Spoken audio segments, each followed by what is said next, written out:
దేవుని పిల్లలరా, దేవుని మహాకృపను బట్టి మరొక వారంలో ఈ ఆరాధన కార్యక్రమంలో దేవుని వాక్యాన్ని వినగలిగే భాగ్యాన్ని మనకు ప్రసాదించిన ఆ తండ్రికి క్రీస్తు ద్వారా కృతజ్ఞతలు చెల్లించుకుంటూ, భూమి మీద తల్లిదండ్రులు అనే ఇది ఒక బాధ్యత అని బైబిల్ను బట్టి మనకు అర్థమవుతుంది. భూమి మీద తల్లిదండ్రులుగా పిలువబడటం ఇది ఒక బాధ్యత అనే సంగతిని బైబిల్ మనకు జ్ఞాపకం చేస్తుంది. వివాహం అవుతుంది. వివాహానికి ముందు బ్రహ్మచారులు అంటారు. వివాహము ద్వారా భార్య, భర్త. వివాహం అనంతరం భార్యాభర్తలుగా పిలువబడుతున్న వారు తల్లిదండ్రులుగా పిలువబడాలి, తల్లిదండ్రులుగా మారాలి. ఇది వివాహమైన ప్రతి ఒక్కరికి ఒక కళ, కోరిక. ఎప్పటికీ భార్యాభర్తలుగానే కాదు, ఎప్పుడు తల్లినవుతానా, నేను ఎప్పుడు తండ్రినవుతానా అని తల్లిగా పిలువబడాలి అని, తండ్రిగా పిలువబడాలి అని వివాహమైన రోజు నుంచి ఆలోచించేవాళ్ళు, ఎదురు చూసేవాళ్ళు అనేక మంది. అందరికీ అలానే ఉంటుంది. కానీ అది మన చేతిలో లేని పని. మన చేతిలో లేకపోయినప్పటికీ కూడా తల్లి, తండ్రిగా మనం మారాము అంటే అది దేవుడిచ్చినటువంటి ఒక గొప్ప ఆధిక్యతగా మనం భావించాలి. ఆధిక్యతను ఇంగ్లీష్లో ప్రివిలేజ్ అంటారు. ఇంకా చెప్పాలి అని అంటే ఒక గౌరవం. ఎవరు నిన్ను ఆ గౌరవప్రదమైన స్థానంలో పెట్టారు తల్లిగా? ఎవరు నిన్ను ఆ గౌరవప్రదమైన స్థానంలో తండ్రిగా నిన్ను కూర్చోబెట్టారు? మనకు మనంగా ఆ పొజిషన్కి రాలేదు. మనకు మనంగా ఆ పొజిషన్లో ఉన్నాము అని అనుకుంటున్న వాళ్ళంత మూర్ఖులు మరొకరు లేరు. లేదంటే మాకు మేముగానే అని ఒకవేళ అనుకుంటే అందరికీ ఎందుకు లేదు ఈ ఆధిక్యత? వివాహమై 5 ఏళ్ళు అవుతున్నా, వివాహమై 10 ఏళ్ళు అవుతున్నా, పిల్లలు లేక బాధపడుతూ ఎన్నో హాస్పిటల్ చుట్టూ, ఎందరో డాక్టర్లను కలుస్తూ, ఎన్నో పరీక్షలు చేయించుకుంటూ, ఎన్నో లక్షల రూపాయలు ఖర్చు చేసుకుంటూ, ఎన్నో పుణ్యక్షేత్రాలు, ఎన్నో గుళ్ళు, ఎన్నో గోపురాలు, ఎందరో భావాలు, ఎందరో సేవకుల దగ్గరకు ఎంత చేసినా పిల్లలు లేక ఎంత నలిగిపోతున్నారో, ఎంత వేదనలకు లోనవుతున్నారో. ఒకానొక సమయంలో ఈ బ్రతుకెందుకు, ఈ జీవితం ఎందుకు అని చావాలి, చచ్చిపోవాలన్న ఆలోచనకు వచ్చిన వారు అనేక మంది, చనిపోయిన వారు కూడా లేకపోలేదు. ఏంటి అంత బాధ ఉంటుందా? పిల్లలు లేకపోతే ఎంత బాధ ఉంటుందో బైబిల్లో ఒక సందర్భాన్ని చూసినప్పుడు మనకు అర్థమవుతుంది. 30వ అధ్యాయం ఆదికాండం 30వ అధ్యాయం మొదటి వచనంలో, ఆదికాండం 30వ అధ్యాయం మొదటి వచనంలో రాహేలు తను యాకోబునకు పిల్లలను కనకపోవుట చూచి తన అక్క యందు అసూయపడి యాకోబుతో, నాకు గర్భఫలమును ఇమ్ము, లేని ఎడల నేను చచ్చెదను అంటుంది. అంటే ఒక భర్త ఇంటికి వచ్చాడు, అప్పటికి పిల్లలు లేరు, తన అక్కకు పిల్లలున్నారు. అది చూసి తట్టుకోలేకపోతుంది. ఇక ఆ రోజు గొడవ పడింది. ఏమండి, మీరు నాకు పిల్లలు ఇస్తారా లేరా? మీరు నాకు పిల్లలను ఇస్తారా లేదా? మీరు పిల్లలను ఇవ్వను అంటే నేను ఈ క్షణానికి నేను చచ్చిపోతాను. నేను చచ్చెదను, లేని ఎడల నేను చచ్చెదను అని ఒక వివాహిత పిల్లలు లేని ఒక స్త్రీ తన భర్తతో గొడవ పడుతున్న సందర్భాన్ని ఇక్కడ చూస్తున్నాం. పాపం అమాయకంగా కనపడుతుంది అక్కడ మనకి. ఎందుకంటే పిల్లలు భర్త ఇచ్చే పరిస్థితి కాదు కదా. అడగగానే తీసుకొచ్చి ఇవ్వటానికి మామిడి పండ్లు కావుగా ఇవి. అడిగిన వెంటనే తీసుకొచ్చి ఇవ్వటానికి మార్కెట్లో దొరికే యాపిల్ పండ్లు కావు కదా. అడిగిన వెంటనే తీసుకొచ్చి ఇవ్వటానికి చెట్టు కాసే ఫలాలు కావుగా ఇవి. ఇది గర్భఫలం. భర్తే ఇచ్చేవాడు అనుకొని అమాయకంగా భర్త మీద ఫైట్ చేస్తుంది, భర్తతో గొడవ పడుతుంది. నువ్వు ఇస్తావా సరే, లేదంటే నేను చస్తా. అంటే చావాలన్నంతగా ఉంటుందా బాధ? ఆ పాయింట్ని మనం ఆలోచిద్దాం. అంటే పిల్లలు లేకపోతే చచ్చిపోవాలన్నంత బాధ కలుగుతుందా? అవును అని పిల్లలు లేని రాహేలును చూస్తే అర్థం కావట్లేదు ఆ రోజు. కానీ ఈ రోజుకు నిజంగా మనకెవరికి ఆ పరిస్థితి లేకుండగానే, మీరెవరూ అడగకుండగానే దేవుడు మిమ్మల్ని తల్లిగా చేశాడు, దేవుడు మిమ్మల్ని తండ్రిగా చేశాడు. ఒక విధంగా ఒక ప్రమోషన్ మీకు వచ్చింది. అప్పటి వరకు భార్య భర్తగా పిలిచేవారు, కానీ పిల్లలు కలగటంతో ఏమయ్యారు? మీ పొజిషన్ ఏమైంది? మారింది. ఒకప్పుడు బ్రహ్మచారులు, అక్కడి నుంచి ప్రమోషన్ వచ్చింది భార్య భర్త. భార్య భర్త నుంచి మళ్ళా ప్రమోషన్ వచ్చేసింది ఎక్కడి వరకు? తల్లి తండ్రి. ఇలా ప్రమోషన్ వస్తుంది అని అంటే బాధ్యతలు పెరుగుతున్నాయని అర్థం. ఏ డిపార్ట్మెంట్ అయినా మీరు చూడండి, కానిస్టేబుల్గా ఉన్నాడు అంటే కొంత బాధ్యత, అక్కడి నుంచి హెడ్ కానిస్టేబుల్ అవుతాడు, బాధ్యత ఏమవుతుంది? పెరుగుతుంది. అక్కడి నుంచి ఏఎస్ఐ అవుతాడు, అక్కడి నుంచి ఎస్ఐ అయిపోతాడు. ఇవేంటనమాట? బాధ్యత పెరగటం. ప్రమోషన్ పెరుగుతుంది అని అంటే బాధ్యతలు కూడా పెరుగుతాయని అర్థం. అలానే ఒక తల్లిగా తండ్రిగా మారాము అంటే బాధ్యత పెరిగింది. దేవుడు పిల్లలు అనేది దేవుడు దయ వలన సంపాదించుకునేది. ఆది తల్లి, ఆరంభ తల్లి మనందరికీ అవ్వ. ఏదైనా వనంలో నుంచి దేవుడు బయటికి పంపిన తర్వాత తన భర్తతో కాపురం చేయగా వారి దాంపత్యంలో మొదటి కుమారుడు పుట్టాడు. అతని పేరు కయ్యేను. అతను పుట్టినప్పుడు అతన్ని తన చేతిలోకి తీసుకుంది. ఆ బిడ్డను చూస్తుంది. చూస్తూ ఏమని మాట్లాడిందో ఒకసారి బైబిల్ విప్పి చూడాలి మనం. ఆదికాండం 4వ అధ్యాయం. ఆదికాండం 4వ అధ్యాయం మొదటి వచనంలో ఆదాము తన భార్య అయిన హవ్వను కూడినప్పుడు ఆమె గర్భవతి అయి కయ్యీనును కని దేవుని దయ వలన నేను ఒక మనుష్యుణ్ణి సంపాదించుకున్నాను. దేవుని దయ వలన నేను ఒక మనుష్యుణ్ణి సంపాదించుకున్నాను. ఎంత మంచి మాట కదండి అది.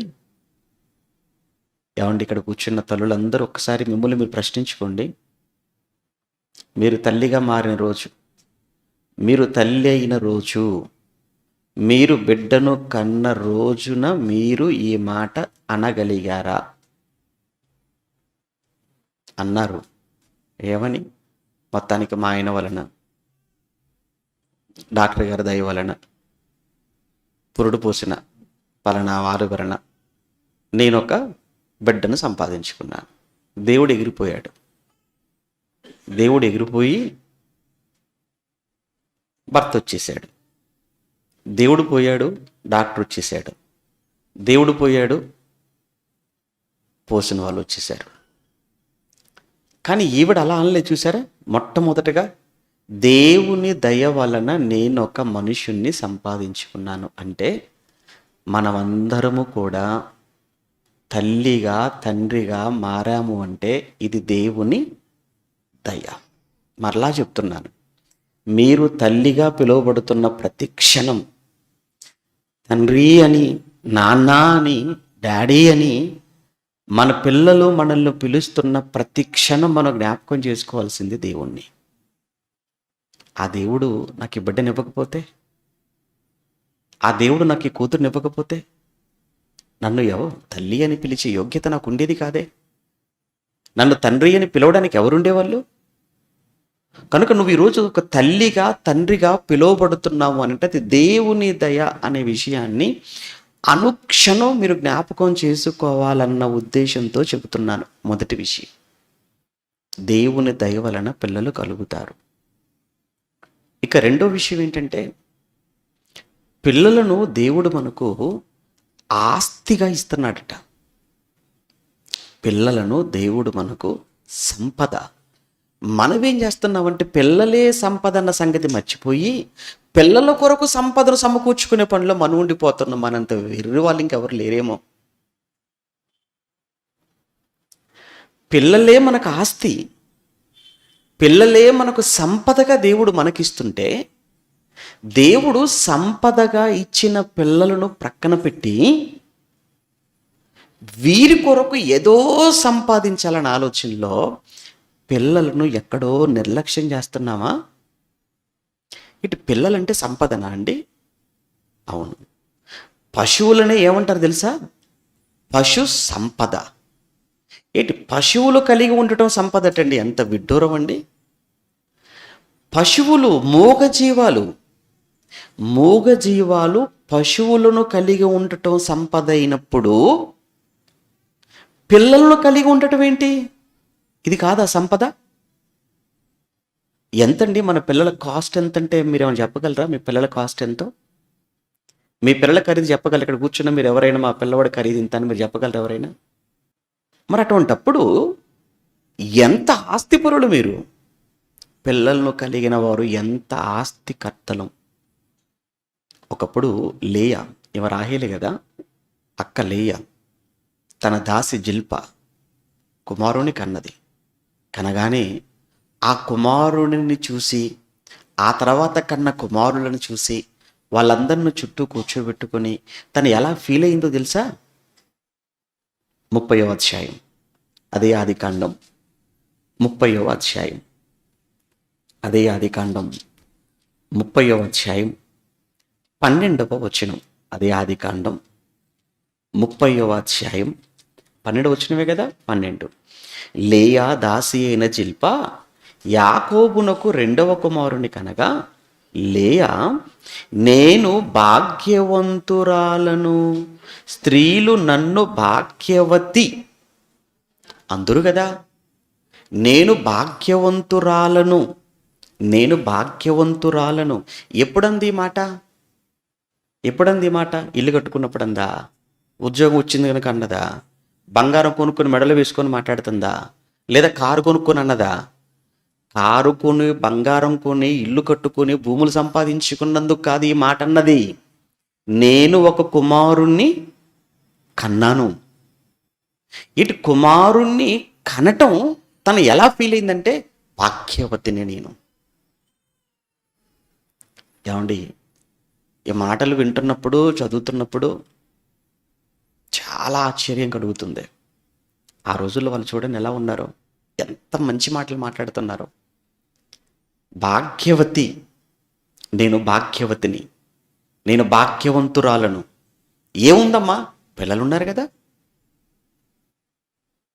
ఏముందని భాగ్యవంతురాలవమ్మా అంటే, నాకు పిల్లలున్నారు. 6 మగపిల్లలను కన్నది, మరొక 2 దాసీల వలన కన్నది. 8 మంది కదా. ఆ తర్వాత రాహేలు ఒక 2 కన్నది, 10. రాహేలు దాసి మరొక 2 కన్నది, మొత్తం 12. ఎవరి 12 మంది? యాకోబు సంతానం. 12 మంది మగపిల్లలు యాకోబు పుట్టిన వాళ్ళు. ఇందులో లేయ గురించి మాట్లాడుతున్నప్పుడు నేను భాగ్యవతిని అంటే పిల్లలు కలిగి ఉండటం, సంపద. పిల్లలు దేవుని దయ. దేవుని దయ వలన కలిగిన పిల్లలు, ఆ పిల్లలను కలిగి ఉండటం ఒక సంపద. మూడవ, యెహోవా ఏమన్నారు, దేవుడిచ్చిన బహుమానము అని సొలొమోను గారి కీర్తన 127లో సొలొమోను గారు మాట్లాడతారు కదా పిల్లల గురించి. మనందరికి బాగా తెలిసిన వాక్యం. 127వ అధ్యాయం కీర్తన, 127వ కీర్తన 3వ వచనం చూడండి. 127వ కీర్తన 127వ కీర్తన 3వ వచనంలో, కుమారులు దేవుడు అనుగ్రహించు స్వాస్థ్యము. స్వాస్థ్యము అంటే సొంతం ఆస్తి.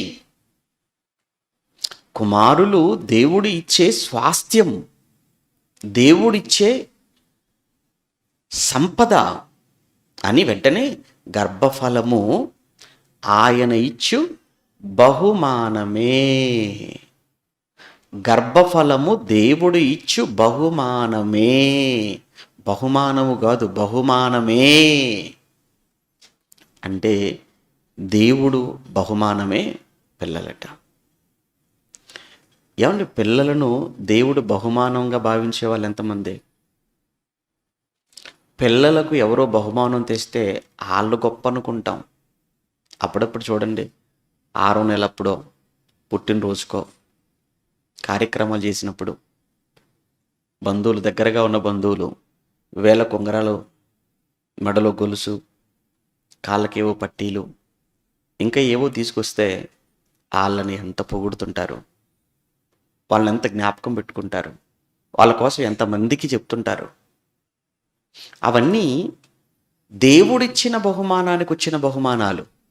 దేవుడిచ్చిన బహుమానానికి వచ్చిన బహుమానాలు.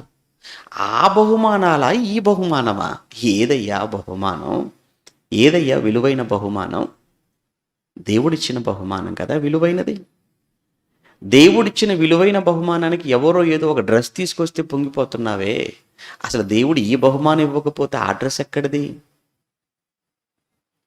కనుక దేవుడిచ్చినటువంటి బహుమానముగా. ఇంకోటి ఏంటంటే, చాలామంది బహుమానాలను అడుగుతుంటారు. ఎవరైనా బహుమానాన్ని తెమ్మని చెప్తారా? బహుమానం అనేది సొంతగా ఇష్టపడి ఇచ్చేదా, అడిగితే ఇచ్చేదా బహుమానం? ఎవరు అలాంటి వాళ్ళు ఉన్నారా మీలో? రేపు పుట్టినరోజు, మీరు తప్పనిసరిగా రండి, వచ్చినప్పుడు బహుమానం మర్చిపోకూడదు, గిఫ్ట్. రేపు మా పెళ్లి రోజు అండి, ఖచ్చితంగా మీరు రావాలి, అంతవరకు పర్లేదు, వచ్చినప్పుడు గిఫ్ట్ మర్చిపోకండి. అలా చెప్పేటోళ్ళు ఉన్నారండి ఎవరైనా మీరు? గిఫ్ట్ అనేది తెచ్చేవాడు, ఇచ్చేవాడు ఆడి ఇష్టం. మనం తెలియక కొంతమంది, దేవుడా నాకు మగ బిడ్డనే ఇవ్వు దేవుడా అంటే అర్థం నువ్వు అడుగుతున్నావు గిఫ్ట్ అనమాట. నీకు ఏ గిఫ్ట్ కావాలి నువ్వే అడుగుతున్నావు. దేవుడా నాకు ఆడబిడ్డనే ఇవ్వు దేవుడా. నీ ఇష్టమా? గిఫ్ట్ అనేది ఆయన ఏది ఇచ్చినా, మన గిఫ్ట్ అన్నప్పుడు మనం ఏమనుకుంటామండి? అప్పుడప్పుడు చూడండి, 10 మందిలోనండి పెళ్లి ఇచ్చినా అది చాలా గొప్పదని అంటుంటారు బహుమానం, చూసారా? అప్పుడప్పుడు ఏమన్నా అక్కడ ఏ గిఫ్ట్ అన్నది కాదండి, అక్కడ 10 మందిలో గిఫ్ట్ తీసుకున్నారంటే అదే చాలండి సంతోషం అండి అంటుంటారు. అంటే అది గిఫ్ట్, అది చిన్నదా పెద్దదా తర్వాత. అక్కడ తీసుకోవడం, గిఫ్ట్ పొందుకోవటం ముఖ్యం తప్ప వస్తువు ముఖ్యం కాదు.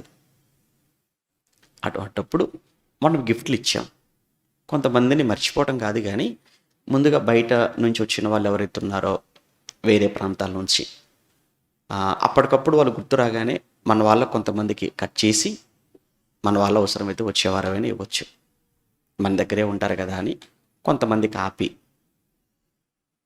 వేరే ప్రాంతాల నుంచి వచ్చిన వాళ్ళకి ఇచ్చేసాం. మళ్ళీ ఆ తర్వాత మన వాళ్ళు అనుకున్న వాళ్ళకి మళ్ళీ తెప్పించాం ఈరోజు ఇద్దామని.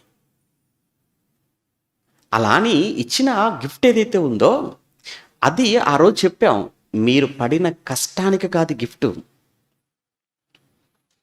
మీ కష్టాన్ని గిఫ్ట్తో మీరు పోల్చుకోకండి.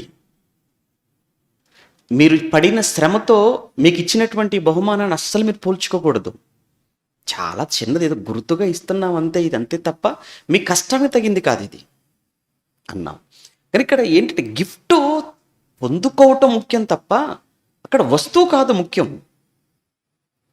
దేవుడు కూడా ఏంటంటే ఆయన ఇచ్చే బహుమానం ఆడబిడ్డైనా బహుమానమే, మగబిడ్డైనా బహుమానమే. చాలామంది ఏమంటే మగబిడ్డ మగబిడ్డ మగబిడ్డ కావాలి కావాలి కావాలి అంటారు. అప్పుడప్పుడు మగబిడ్డ మగబిడ్డ అంటే ఆడబిడ్డలు అవుతుంటారు. అయినా మనమెవరమండి ఆయన ముందు గిఫ్ట్ డిమాండ్ చేయడానికి? గిఫ్ట్ డిమాండ్ చేసి తీసుకున్నదండి? మీరు చెప్పండి. గిఫ్ట్ అనేది డిమాండ్తో తీసుకుంటారా? లేదు కదా, వాళ్ళ ఇష్టం అండి. దేవుడి ముందు కూడా మన ఆప్షన్ ఏం పెట్టాలో తెలుసా? దేవా నీ ఇష్టం. ఎందుకంటే నువ్వు ఇచ్చేది కనుక గిఫ్ట్ నీ ఇష్టం తండ్రి. ఆడబిడ్డ అయినా నాకు బహుమానమే, మగబిడ్డ అయినా బహుమానమే. అసలు ఏ బిడ్డ లేక ఎంతమంది బాధపడుతున్నారు అది అర్థం కావట్లేదు. ఏ బిడ్డ లేక ఎంతమంది, ఎన్ని హాస్పిటల్లో ఎంతమంది డాక్టర్లు చెప్పాను, ఎన్ని లక్షల రూపాయలు, ఎంత ఆరోగ్యాన్ని పాడు చేసుకుంటున్నారు, ఎన్ని ప్రాంతాలకు వెళ్తున్నారు, ఎన్ని మెట్లు ఎక్కుతున్నారు, ఎన్ని పుణ్యక్షేత్రాలు తిరుగుతున్నారు. నిన్ను వాళ్ళ తిప్పకుండా వెంటనే ఇచ్చేటప్పటికీ విలువ తెలియకుండా పోయిందా అనిపిస్తుంది నీ విషయంలో. తప్పు. అలా తేడాగా చూడకండి. ఎవరైనా దేవుడిచ్చిన బిడ్డ బహుమానం అంతే. ఇప్పుడు ఈ బహుమానం దేవుడిచ్చినటువంటి బహుమానం దేవుడు బహుమానంగా ఇచ్చాడు. ఏమండి, పిల్లలను పొందటం గొప్ప ఆధిక్యత. పిల్లలు దేవుని దయ వలన, పిల్లలు దేవుడిచ్చు బహుమానం. ఇందులో మన గొప్పతనం, మన ప్రమేయం ఏమీ లేదు. మరి ఇంత బహుమానము ఆయన దయ వలన, ఇంత గొప్ప ఆధిక్యతను దేవుని వలన పొందుకున్న మనం మరి ఈ పిల్లల విషయంలో ఎలా ఉండాలి? ఈ పిల్లల విషయంలో మనం ఎలాంటి బాధ్యత కలిగి ఉండాలి? అది దేవుడు చెప్పలేదా? చెప్పాడు. కాకపోతే పట్టించుకోలేదు మనం. దేవుడు అన్నీ చెప్పాడు. ఒక వస్తువును మనం కొనేటప్పుడు మనకు డెమో ఇస్తారు. మీకు తెలుసో లేదో, ఏదైనా విలువైన ఒక వస్తువును మీరు మార్కెట్లో మీరు కొంటున్నప్పుడు అక్కడ మనకు కొద్దిసేపు డెమో ఇస్తారు. అంటే ఈ వస్తువును మనం ఎలా వాడుకోవాలి, ఈ వస్తువును మనం ఎలా వాడకూడదు, ఎలా వాడాలి ఎలా వాడకూడదు మనకు డెమో చూపిస్తాడు. ఆఫ్టర్ ఆల్ వాడుకొని పక్కన పడేసే ఒక వస్తువుకు డెమో.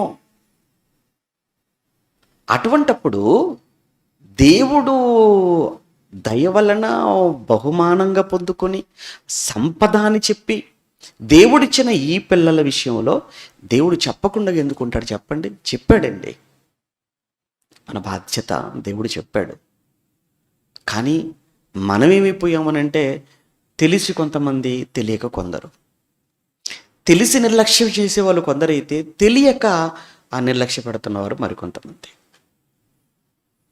మన బాధ్యతలో మొట్టమొదటి బాధ్యత ఏంటంటే పిల్లల విషయంలోనండి ఎప్పుడు కూడా వారి గురించి మనమే ఎక్కువగా శ్రద్ధ తీసుకోవాలి.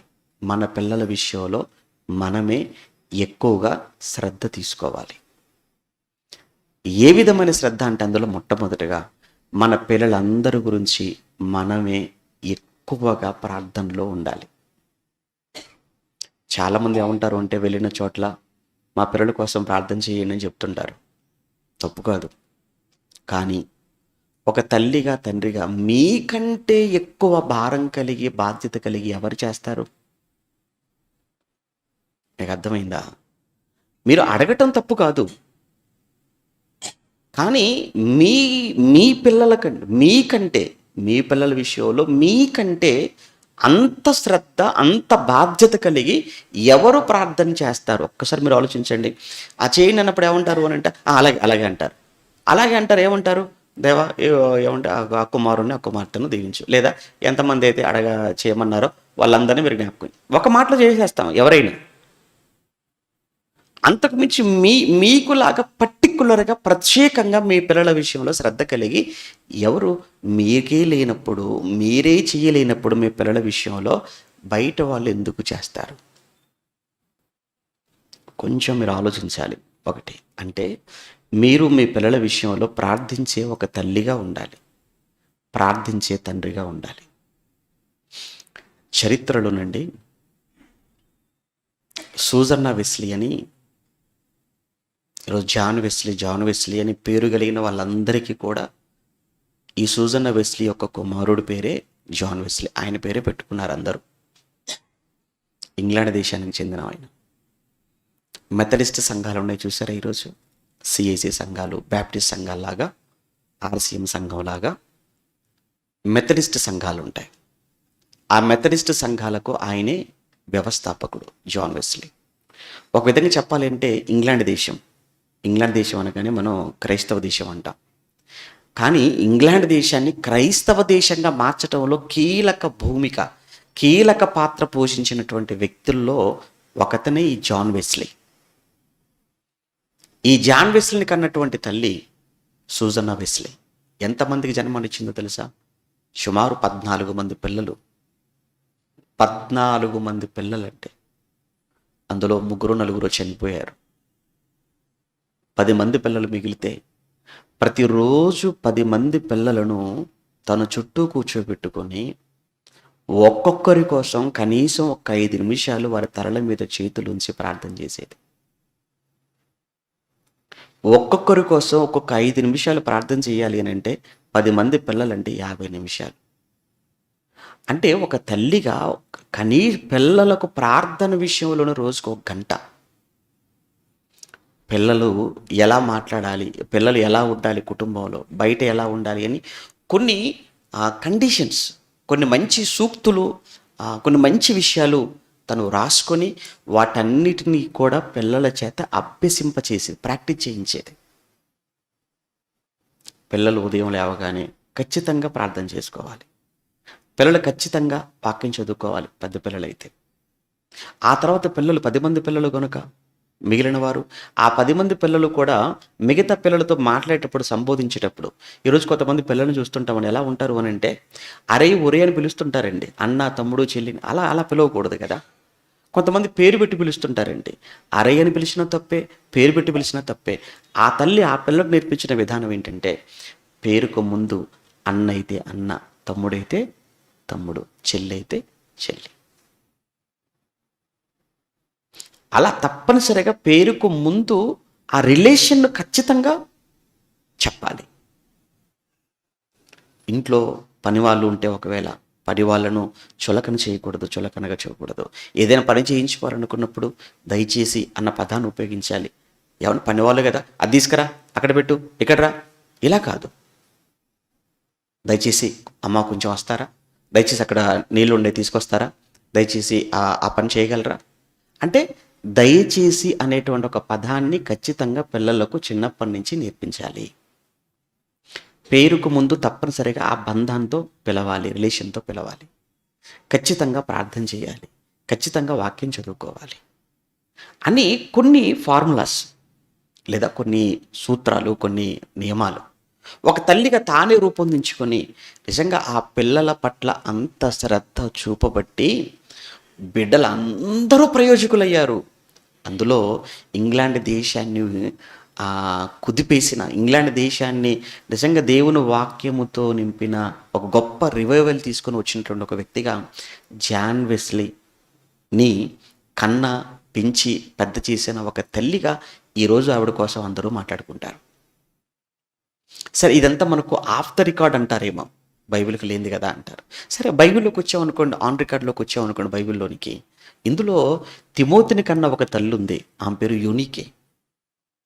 యూనికేని కన్నా తల్లి ఒక ఆవిడ ఉంది, ఆమె పేరు లోయి. అంటే లోయి భక్తిపర్రాలు. ఆ లోయి భక్తిపర్రాలు కనుక తన కడుపును పుట్టినటువంటి కుమార్తె యూనికేను అలానే పెంచింది. యూనికే భక్తిగా పెరిగింది కనుక తన కడుపున పుట్టినటువంటి తిమోతిని కూడా అలానే పెంచింది. అలా పెంచింది కనుకనే పౌలు గారికి జత పనివాడయ్యాడు, పౌలు గారికి నమ్మకమైన కుమారుడయ్యాడు, పౌలు గారు ప్రేమించిన కుమారుడయ్యాడు. పౌలు గారి తర్వాత సేవను ఘనంగా జరిగించినటువంటి గొప్ప సేవకుడిగా మనం చదువుకుంటాం. తిమోతి కనబడుతున్నాడు, కానీ తిమోతికి ఆ లక్షణాలు ఎక్కడి నుంచి వచ్చాయి, అలవాట్లు అంటే తల్లి నుంచి వచ్చాయి. ఆ తల్లికి ఎక్కడి నుంచి వచ్చాయి, కన్న తల్లిలో నుంచి వచ్చాయి.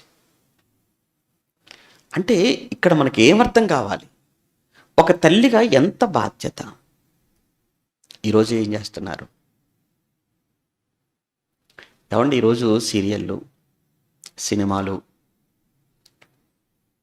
ఊసులాటలు అంటారు కదా, పిచ్చి మాటలు, కబుర్లు అనవసరంగా సమయాన్ని వ్యర్థం చేస్తున్నారేమో అనిపిస్తుంది. నిజమే. ఇంకా చెప్పాలంటే ఈరోజు తల్లులు ఏమైపోయారు అని అంటే, ఒకప్పుడు పిల్లలు ఏడుస్తుంటే పనికి అడ్డంగా ఉన్నారని బొమ్మలు, ఏమన్నా చెక్క బొమ్మలో, ప్లాస్టిక్ బొమ్మలో ఇచ్చేవాళ్ళు. ముందు చెక్క బొమ్మలు ఇచ్చేవాళ్ళు, ఆ తర్వాత ప్లాస్టిక్ బొమ్మలు అయిపోయాయి. ఇప్పుడు చెక్క బొమ్మలు లేవు, ప్లాస్టిక్ బొమ్మలు లేవు, డైరెక్ట్గా స్మార్ట్ ఫోన్లే. అంటే ఈవిడ సీరియల్ ముందు కూర్చుంటుంది. ఆ సీరియల్ చూసేటప్పుడు వాడు డిస్టర్బ్ చేయకూడదు. డిస్టర్బ్ చేయకూడదు అంటే ఏం చేయాలంటే వాడికి ఒక ఫోన్ ఇవ్వాలి. ఆ ఫోన్ డబ్బా ఫోన్ అయితే ఏం బాగుంటుంది, స్మార్ట్ ఫోన్ అయితే బాగుంటుంది. కనుక వాడి ఛానల్ వాడికి, అందులో ఈవిడ ఛానల్ ఈవిడికి. రెండోది, ఈవిడ పని చేసుకుంటూ ఉంటుంది. వంట పన్ను, బట్టలు ఉతికే పన్ను, ఆ పన్ను, ఈ పన్ను. ఈ పని చేసేటప్పుడు కూడా వాడు ఆటంకపరచకూడదు, ఆటంకంగా ఉండకూడదు అని అంటే అప్పుడు కూడా ఏం చేయాలి, పిల్లవాడికి ఫోన్ ఇచ్చేయాలి. ఈరోజు లేటెస్ట్ సర్వే ఏంటో చెప్పమంటారా? చిన్నప్పటి నుంచే పిల్లలకు ఫోన్లు ఇవ్వటం వలన వాళ్ళు ఎదుగుతూ ఉన్నటువంటి ఆ వయసులో పెద్దల కంటే కూడా 75% పిల్లలలో ఆత్మహత్య ఆలోచనలు పెరిగిపోతున్నాయి. పిల్లలకు స్మార్ట్ ఫోన్ అలవాటు చేసుకున్న పిల్లలు బాగా వినండి. స్మార్ట్ ఫోన్కు అలవాటు పడినటువంటి, చిన్నప్పటి నుంచి అలవాటు పడిన పిల్లల్లో ఆత్మహత్య ఆలోచనలు 75%. ఎందుకంటే వాళ్ళకు ఇరిటేషన్గా ఫీల్ అయిపోతుంటారు. అది చూడండి, బాల్యములో సెల్ ఫోన్తో ఆత్మహత్య ఆలోచనలు.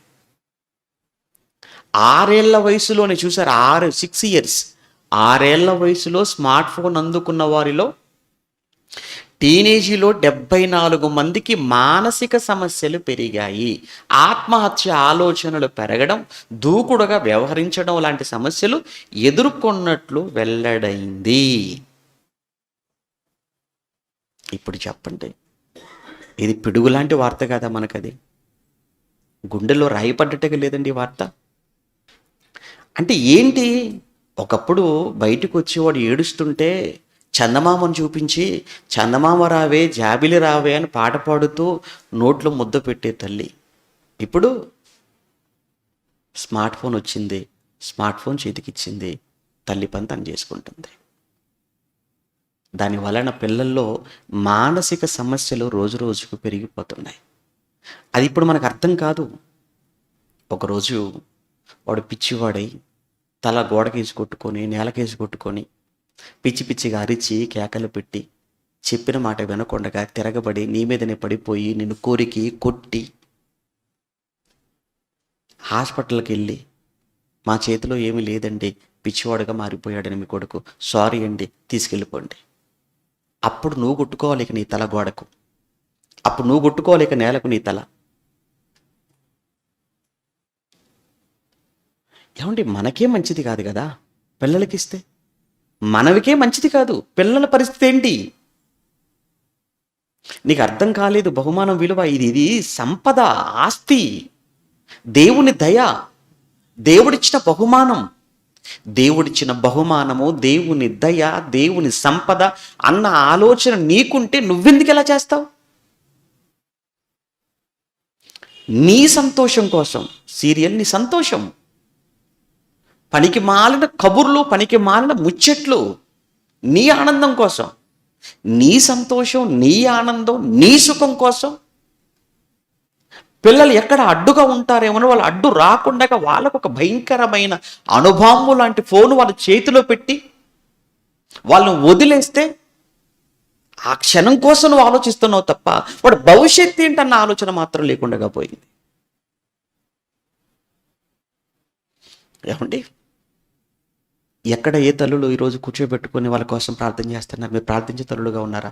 ప్రార్థన చేస్తారు కొంతమంది. ఎప్పుడు చేస్తారు? పిల్లలు లేనంత వరకు ప్రార్థన చేస్తారు. పిల్లలు లేనంత వరకు, పిల్లలు వచ్చిన తర్వాత మానేస్తారు. చాలామంది అంతే కదండి, అవసరం ఉన్నప్పుడు గుడికి వస్తారండి, అవసరం ఉన్నప్పుడు మన చుట్టూ తిరుగుతారండి. లోకంలో ఒక సామెత కదా, బెల్లం చుట్టూ ఈగలు. ఇప్పుడు మనిషి కూడా ఏంటంటే అవకాశవాది. కష్టం వచ్చింది, బాధ కలిగింది, సమస్య వచ్చింది, అప్పుడు దేవుడు అంటాడు. కష్టం పోయింది, సమస్య పోయింది, దేవుడితో పని ఉంది. పిల్లలు లేరు, ఉద్యోగం లేనంత వరకు ఉద్యోగం వస్తే దేవుడి కోసం అది చేస్తా ఇది చేస్తానని మాట్లాడతారు. ఉద్యోగం రాగానే ఉద్యోగం తప్ప ఏం చేయడు. అది మనకు తెలిసిన విషయం. అది పిల్లలు లేనంత వరకు పిల్లలు వచ్చారనుకోండి కుటుంబంతో వస్తామంటాడు అంతే. పిల్లలు రాగానే ఆ పిల్లోడి కోసం సంఘం అనుకుంటాడు. ప్రార్థన పోతే. కానీ బైబిల్లో ఒక తల్లి ఉంది, ఆవిడ పేరు హన్న.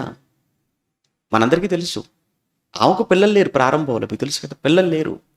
చాలా బాధపడేది, చాలా ఏడ్చేది. రోజు దేవాలయానికి వెళ్ళి ప్రార్థన చేసేది. దేవా ప్లీజ్ తండ్రి నన్ను తల్లించేయి, నాకు ఒక బిడ్డనివ్వు అని రోజు ప్రార్థించేది. మొత్తానికి దేవుడు బిడ్డనిచ్చాడు. కండిషన్ కూడా ఏంటి తెలుసా? నువ్వు నాకు ఇవ్వు, మరలా నేను నీకే ఇస్తాను. ఎప్పుడు ఇస్తానో తెలుసా? పెద్దయిన తర్వాత కాదయ్యా, వాడు పాలు మానుకున్న మరుక్షణమే తీసుకొచ్చి నీ సన్నిధిలో వదిలిపెట్టకపోతే ఒట్టు. నిజంగానే దేవుడు ఆమె యథార్థతను చూశాడు. ఒకరోజు దేవుడు ఆమె గర్భాన్ని పండించాడు, మగబిడ్డకి జన్మనిచ్చాడు. మగబిడ్డను చక్కగా పెంచుతుంది, పాలతో పెంచుతుంది. చాలా ప్రేమను పెంచుకుంది, మమకారాన్ని పెంచుకుంది. కానీ దేవుడికి ఇచ్చిన మాటను జ్ఞాపకం చేసుకుంది. అమ్మో, ఈ నా బిడ్డను నేను ఎప్పటివరకు నా దగ్గర ఉండాలి? పాలు మానేంత వరకే. పాలు మానిన మరుక్షణం వీడు నా బిడ్డ కాదు అనుకుంది. దేవుడికి ఇచ్చిన మాటను జ్ఞాపకం చేసుకొని పాలు మానిన మరుక్షణమే బిడ్డను తీసుకుని వెళ్ళి దేవాలయంలో వదిలేసింది. నిజంగా తల్లులందరికీ కూడా ఒక మార్గదర్శకమైన తల్లి, తల్లులందరికీ ఒక మాదిరికరమైన తల్లి. ఎంత మంచిదంటేనండి, దేవుడికి ఇచ్చిన మాటను మీద నిలబడింది. చూసారా, దేవుడికి మాట ఇచ్చింది, మాట మీద నిలబడింది. మిమ్మల్నేమో దేవుడికి ఇవ్వమని చెప్పట్లేదు. అమ్మా ఆదివారం వాడిని పట్టుకొని గుడికొస్తే చాలంటాం. మిమ్మల్ని వాడిని దేవుడి కోసం ఇచ్చేసేరికి వదిలేసి వెళ్ళిపోమని చెప్పట్లేదు. ఆదివారం మీరు వచ్చేటప్పుడు మీ పిల్లలను మీతో పాటు తీసుకుని వచ్చి 1 గంట 2 గంటలు సండే స్కూల్లో వదిలేసి మరలా పోయేటప్పుడు తీసుకెళ్ళిపోండి అంటేనే మీకు భారం అయిపోయింది. కానీ పిల్లలు లేనప్పుడు ఎంత బాధపడ్డారు. ఎన్ని మాటలు దేవుడికి మనం ఎన్ని మాటలండి దేవుడికి ఇచ్చామో. మీరు ఎన్నిసార్లు దేవుడికి మాట ఇవ్వలేదు? మీరు మాకు కాదు, దేవుడికి ఎన్నిసార్లు విషయాలు మాట ఇవ్వలేదు. మాట ఇవ్వటం అలవాటు అయిపోయింది, మాట తప్పడము అలవాటైపోయింది. కానీ ఎవడు చూశారా స్త్రీ? అందుకే బిడ్డ పుట్టకముందు ప్రార్థన, బిడ్డ పుట్టిన తర్వాత కూడా ప్రార్థన. మానుకొనని ఒక మంచి తల్లి హన్న. అందుకే ఆ బిడ్డ చాలా గొప్పవాడయ్యాడు. ఆ బిడ్డ చూడండి చాలా గొప్పవాడు. ఎంత గొప్పవాడయ్యాడు మీకు తెలుసు కదండి, చాలాసార్లు చెప్పాను కదా. ఎంత గొప్పవాడో తెలుసా? ఇశ్రాయేలీల మీద 3 బాధ్యతలను ఏకకాలంలో నిర్వర్తించినవాడు.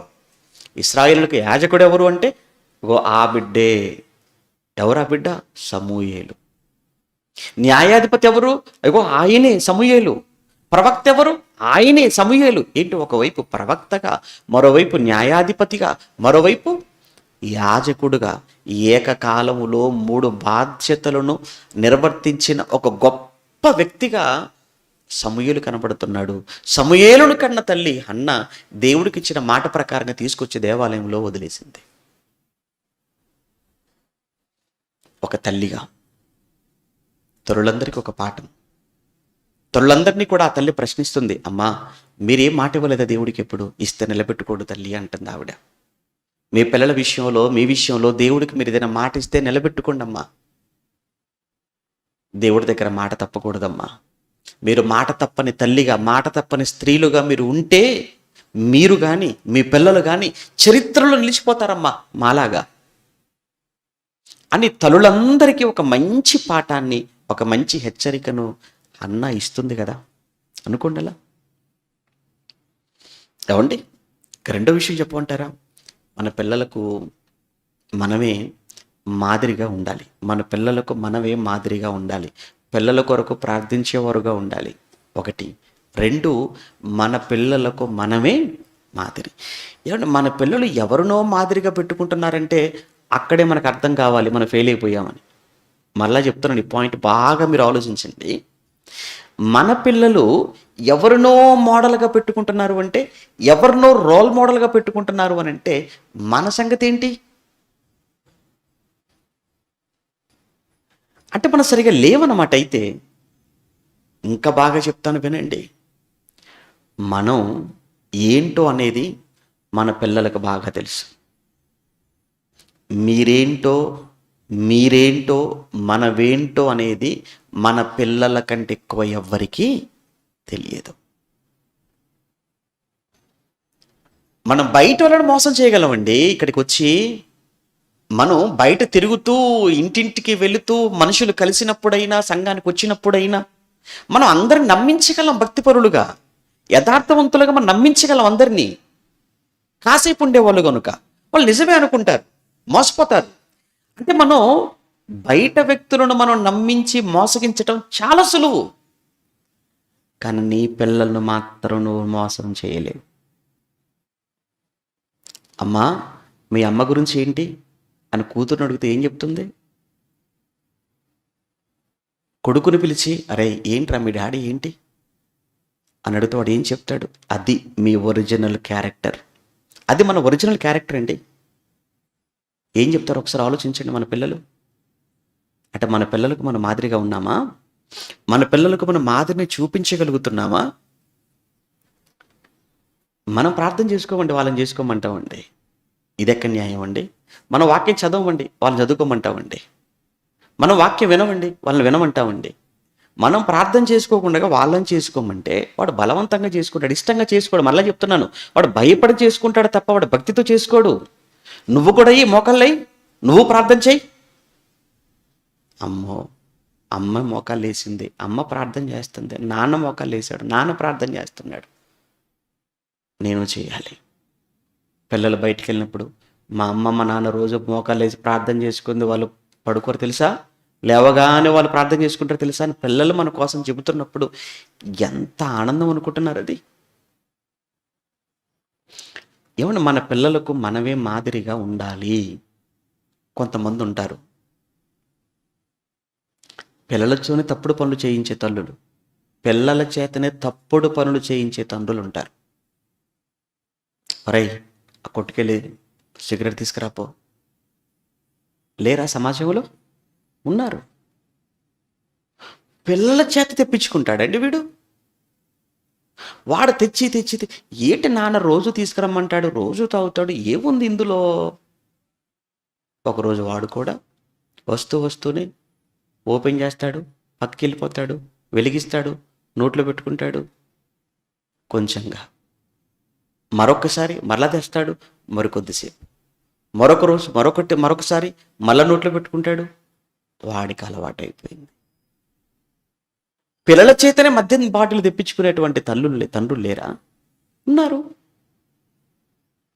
వెళ్ళరా తీసుకురాపో, క్వార్టర్ తీసుకురాపో, ఒక హాఫ్ తీసుకురాపో. ఏంటి నాన్న రోజు తెమ్మంటాడు, రోజు తాగుతుంటాడు, ఏముంది ఇందులో? వాడు ఓపెన్ చేయడా? వాడు రుచి చూడడా? వాడు అలవాటు చేసుకుంటే ఎక్కడుందయ్యా మాదిరి? ఏ విషయంలో మాదిరి చూపించగలుగుతున్నాను చెప్పండి?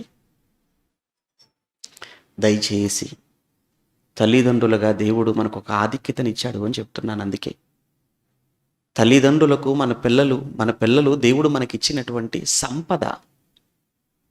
పిల్లలు దేవుడు మనకిచ్చిన బహుమానమని, దానము అని, సంపదని దేవుడిచ్చిన పిల్లల విషయంలో ఎంత బాధ్యతగా మనం ఉంటున్నాం.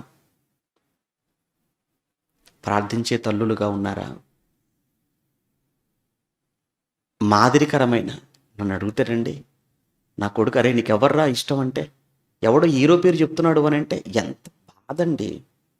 ఇంకెవరి పేరు చెప్తున్నారు అని అంటే ఎంత చిరాకండి. ఎవర్రా నీకు మోడల్, ఎవర్రా నీకు మార్గదర్శి అంటే మా అమ్మే, మా నాన్నే నాకు అని పిల్లలు చెబుతున్నప్పుడు ఎంత గర్వంగా ఉంటుందండి ఆ మాట. అందుకే చెప్తున్నాను, భవిష్యత్తులో మన పిల్లలు మనల్ని మాదిరిగా పెట్టుకునేంత గొప్పగా ఉన్నతంగా బ్రతకాలన్న కోరికతో ఈ మాటలు చెప్తున్నాను. వాళ్ళ కోసమైనా మారతారేమోనని, వాళ్ళ కొరకైనా సరి చేసుకుంటారేమోని లోపాలను. లేదు అంటారా, మీ స్వార్థం, మీ సుఖం, మీ సంతోషం కోసం వాళ్ళ జీవితాలను పాడు చేస్తారనుకుంటే చేయండి. ఏం చేయగలం? ఇంకా ఏం చెప్పగలం? ఏమని చెప్పగలం? ఇక్కడ మాత్రం బాగా మాట్లాడి ఇంట్లోకి వెళ్ళిన తర్వాత ఎవరి గురించో తప్పుగా మాట్లాడుతుంటే పిల్లల చెవిని పెడితే వాళ్ళు ఏమనుకుంటారు చెప్పండి? మా అమ్మ నటిస్తుంది. సంఘంలో కనబడక నవ్వుతూ వందనాలు చెప్పేసి ఇంటికి వెళ్ళిన తర్వాత ఆ ఆంటీ కోసం, అక్క కోసం, అన్న కోసం ఇలా మాట్లాడుతుంటే పిల్లల చెవిన పడితే, అదేంటమ్మా అక్కడ సంఘంలో ఏమో అందరి ముందు వీళ్ళ వందనాలు చెప్పావు, నవ్వుకుంటే ఇక్కడికి వచ్చి ఆమెకు తప్పుగా మాట్లాడుతున్నావు ఏంటి అంటే, నటిస్తున్నావు కదా నువ్వు, వేషధారణ కదా ఇది. అంటే మీ పిల్లలను కూడా నెక్స్ట్ వాళ్ళని కూడా వేషధారులుగా,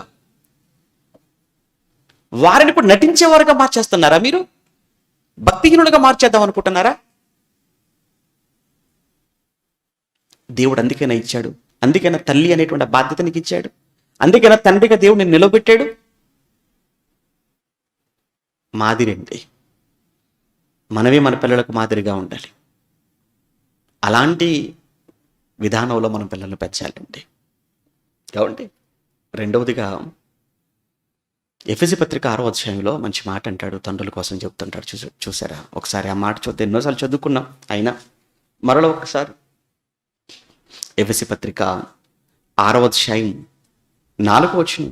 ఎఫెసీ పత్రిక 6వ అధ్యాయం 4వ వచనంలో, తండ్రులారా, తండ్రులకు చెప్తున్నాడు చూడండి, ఇక్కడ తండ్రులతో చెప్తున్నాడు, తండ్రులారా మీ పిల్లలకు మీరు కోపము రేపక ప్రభు యొక్క శిక్షలోను బోధలోను వారిని పెంచండి.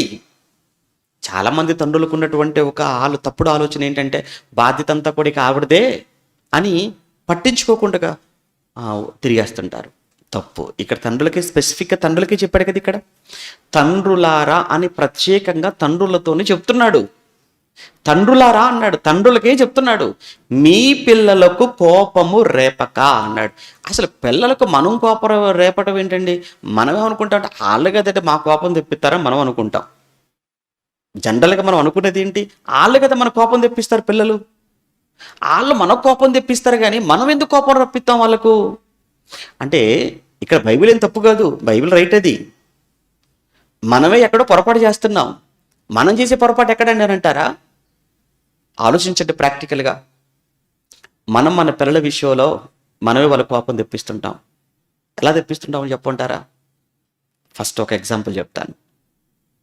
పిల్లల పట్ల నుండి మనం 2 పిల్లలు ఉన్నప్పుడు, 3 పిల్లలు ఉన్నప్పుడు, వారి మధ్య మనం భేదాలు, తేడాలను మనం చూపిస్తుంటాం. ఉదాహరణకు ఆడపిల్ల, మగబిడ్డ 2 ఉన్నారు, లేదా 2 మగపిల్లలే ఉన్నారు. 2 మగపిల్లలే ఉన్నప్పుడు, లేదా ఒక ఆడపిల్ల ఒక మగబిడ్డ ఉన్నప్పుడు, ఆడపిల్లను చూసి అచ్చమ్మ అమ్మలాగానే ఉంది, మా అమ్మే అని దగ్గరికి తీసుకోవటమో, బాగా గారాబం చేయటమో, ముద్దు పెట్టడమో, ఇది చూస్తుంటే మగబిడ్డకి ఎలా అనిపించాలి అంటే, ఇక్కడ ఒకరి పట్ల మనం చూపించే ప్రేమ, అతి ప్రేమ, అది మరొక బిడ్డ, చిన్న బిడ్డ కదా, వాడికి ఏం తెలియదు కదా. నీ మనసులో ఏమీ లేకపోవచ్చు, మరలా చెప్తున్నా, మన మనసులో ఏమి ఉండదు, కానీ మనం మాట్లాడే మాటలు, మన దగ్గర తీసుకొని వాళ్ళను చూపించే ఆ ఎఫెక్షన్ ఏదైతే ఉందో, అది అవతల వాడి, చిన్నపిల్లవాడికి వాడి మనసులో, చూసావా ఎప్పుడు కూడా చెల్లెనే, ఎప్పుడూ అక్కనే, నన్ను దగ్గర తీసుకునేది లేదు, మాట్లాడేది లేదు, ప్రేమగా చూసేది లేదు అని చిన్ననాడే వాడి మనసులో తప్పుడు ఆలోచనలు పడిపోతాయేమో. అలానే వాడు పెరుగుతాడేమో. అలా పెరగటానికి మనమే కారణమవుతున్నామేమో. అలా ఎందుకు అనుకోకూడదు? ఎందుకు తేడా చూపించాలి? 2 మన పిల్లలు అయినప్పుడు, 2 మన రక్తం అయినప్పుడు, మన పేగి అయినప్పుడు ఎందుకు ఈ తారతమ్యాన్ని చూపిస్తున్నారు? చాలా చూడండి, మగబిడ్డ, మరి కొంతమంది ఏంటంటే మగపిల్లల విషయంలో చాలా శ్రద్ధ చూపిస్తారు, ఆడపిల్ల నిర్లక్ష్యం చేస్తాను కొంతమంది. మగబిడ్డోడు కదా, వీణ్ణేమో కాన్వెంట్ స్కూల్లో పడేద్దాం, ఆడబిడ్డ కదా, ఇది ఎప్పటికైనా బయటికి వెళ్ళేది కదా, దీనికి ఎందుకు అనవసరంగా డబ్బులు దండగా గవర్నమెంట్ దాంట్లో పడేద్దాం. ఏమండి, ఇలాంటి వాళ్ళు లేరా? ఉన్నారు. అంటే మగబిడ్డ అనేటప్పటికీ, మగపిల్లవాడు అనేటప్పటికీ, వీడికి ఎంత ఫీజు అయినా పర్వాలేదు, మంచి స్కూలు, మంచి కాలేజీ, మంచి బట్టలు, మంచి బుక్స్, మంచి విద్య అని. ఆడపిల్ల అనేటప్పటికీ ఇది ఎప్పటికైనా మరొక ఇంటికి వెళ్ళిపోయేదే కదా, దీనికోసం అనవసరంగా డబ్బులు ఎందుకు, పెళ్లి చేసుకుని వెళ్ళిపోయే దానికోసం అని మూర్ఖంగా ఆలోచించే మూర్ఖులైనటువంటి తండ్రులు ఆ పసిబిడ్డ మనసులో ఎంత బాధను, ఎంత క్షోభకు గురి చేస్తూ ఉంటారు. ఈరోజు చాలామంది ఆడపిల్లలు దారి తప్పటానికి, ప్రేమలో పడిపోవటానికి, కన్నవారిని కూడా కాదనుకొని వెళ్ళిపోవటానికి ఎక్కడో కుటుంబంలో కూడా ఎక్కడో వివక్ష చూపిస్తున్నారు. అందుకే జరుగుతున్నాయో ఒక్కసారి ఆలోచించండి. ఎక్కడో మనసులో బాధ, వేదన, అది తల్లికే చెప్పుకోలేని పరిస్థితుల్లో ఇక తండ్రికే చెప్పుకోలేనప్పుడు ఇక ఎవరికి చెప్పుకుంటారు? బయటికి వెళ్ళగానే ఎవరో కలిసి ప్రేమగా మాట్లాడేటప్పటికీ నాకు ఇంట్లో దొరకని ప్రేమ, ఇంట్లో లేని ఈ దగ్గరితనం నాకు ఇక్కడ దొరుకుతుంది కదా, నా బాధ వినే వాళ్ళు ఉన్నారు, నా అర్థం చేసుకునే వాళ్ళు ఉన్నారు అని అక్కడే పిల్లలు తప్పటడుగులు వేస్తుంటారు. అది గమనించండి. మనం చేసే పొరపాటు. మగపిల్లల్లోని ఎక్కువ చేసేది లేదు, అలానే ఆడపిల్లని తక్కువ చేయొద్దు. ఎందుకంటే గర్భఫలము దేవుడిచ్చు బహుమానం. ఇద్దరు ఈక్వల్, ఇద్దరూ సమానం. ఈ మధ్యకాలంలో సుప్రీంకోర్టు కూడా అదే జడ్జిమెంట్ ఇచ్చింది కదా, మగబిడ్డలకు ఎంత హక్కువ పుట్టిన ఆడబిడ్డలకు అంతే. ఈ మధ్యకాలంలో బైబిల్ ఎప్పుడో, బైబిల్ చెప్పిన విషయం దగ్గరికి ఎప్పటికైనా ఎవరైనా రావాలి. అది హైకోర్టు, సుప్రీంకోర్టు, అంతర్జాతీయ న్యాయస్థానం. న్యాయము అన్నది ఏదైనా ఉందంటే, మరలా చెప్తాను, న్యాయము అన్నది ఏదైనా ఉందంటే అది బైబిల్ చెప్పిందై ఉండాలి ముందుగానే. న్యాయంగా పిలువబడుతున్నది, న్యాయము అనుకున్నది ఏదైనా అది ఎప్పుడో 66 పుస్తకాలలో దేవుడు చెప్పినదై ఉంటుందని మనం నమ్మాలి. అంత గొప్పదయ్యా మన చేతిలోని పుస్తకం. ఏమనుకుంటున్నావు?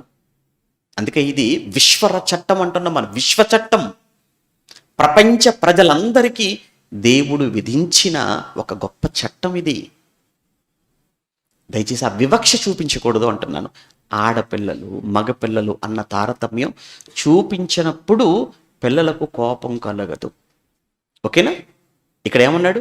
తండ్రులారా మీ పిల్లలకు కోపము రేపక అన్నాడు. పిల్లలకు మనం కోపం రేపడం ఏంటి అనుకున్నాం. అంటే ఎక్కడో పిల్లల విషయంలో మన వివక్ష చూపుతున్నాం. ఆ వివక్ష పిల్లల కోపానికి ఏమవుతుంది? కారణమవుతుంది అన్న సంగతి మనకు అర్థమైంది. ఆ ఒక్కటేనా? ఇంకొక విషయం చెప్తాను మరి కోపం రావటానికి. రెండోది ఏంటంటే, మనం తొందరపడి పిల్లలకు మాట ఇచ్చేస్తుంటాం. కొన్ని విషయాలలో ఆనందం ఎక్కువైపోయి పిల్లలకు మనం వాగ్దానాలు, రాజకీయ నాయకుల్లాగా ఎలక్షన్లకు ముందు రాజకీయ నాయకులు వాగ్దానాలు ఇస్తారే తప్ప వాళ్ళు నెరవేర్చకపోతే ఏముంది, ఓటు మార్చేస్తాం మనం. అది పెద్ద విషయం కాదు. పోయినసారి వాగ్దానాలు ఇప్పుడు ఎలక్షన్లకు ముందు చాలా ఇచ్చారండి, ఈసారి మీరు నెరవేర్చలేదు, మళ్ళా వచ్చారు, మళ్ళీ మీరు ఓటు అడుగుతున్నారు, మీకు ఎందుకు వేయాలి అని మనం ఓటు మార్చేస్తాం. మనకు ఆ వెసులుబాటు ఉంది. ఇంకా పిల్లల దగ్గరకు వచ్చేటప్పటికి పిల్లలకు కూడా చాలా ప్రామిస్ చేస్తుంటారు. మీరు అవునో కాదు ఒకసారి జ్ఞాపకం చేసుకుని పిల్లలకి ఏవైనా, ఒరై నువ్వు మంచి మార్కులు తెచ్చుకోరా, ఈసారి నీకు సైకిల్ కొనిస్తా, నువ్వు మార్కులు తెచ్చుకోరా, నువ్వు మంచి మార్కులు తెచ్చుకో, ఈసారి నేను పార్క్ తీసుకెళ్ళిపోతా, నువ్వు మంచి మార్కులు తెచ్చుకో, ఈసారి నేను రెస్టారెంట్కి తీసుకెళ్ళిపోతా, బిల్డప్లు ఇస్తుంటాం. ఆ తర్వాత మనకేదో పని పడో లేకపోతే చేయలేకనో ఏదో మర్చిపోతుంటాం. అప్పుడు పిల్లల్లో ఒకటి పడిపోయింది ఏంటంటే, అంటాడే తప్ప అమ్మ అంటుందే కానీ ఏది చేయరు. చిన్నయ్యే కదా, వాళ్ళకి పెద్ద కావాలా? ఇప్పుడు మనమే ఉన్నామండి, చిన్న వాటికి మనమే ఫీల్ అయిపోయి, వందనాలు చెప్పకపోతే ఫీల్ వెళ్ళిపోయి ఎంతమంది చెప్పండి? అది పెద్ద విషయం అండి. మీరు వందనాలు చెప్పారండి, మీరు చూసుకోలేదండి, వందనాలు చెప్పలేదండి. కానీ దీన్ని కూడా భూతత్వంలో చూసి ఇంటికి వెళ్ళిన తర్వాత దానికి ఇంకా కొంచెం యాడ్ చేసుకొని, ఎవడో దాన్ని పెద్దగా 70 mm చూసుకొని నీకే ఇంతుంటే చిన్నపిల్లలు కదా వాళ్ళు, మరి వాళ్ళకి ఎలా ఉండాలి ఫీలింగ్? అని ఇంకా చాలా చిన్న మనస్తత్వాలు కదా. పెద్ద మనసు చేసుకోవాల్సిన మనం చిన్న మనసు చేసుకుంటున్నాం. అసలే చిన్న మనసు వాళ్ళది. అటువంటిప్పుడు ఎందుకు మాట ఇవ్వాలి మనం వాళ్ళకు?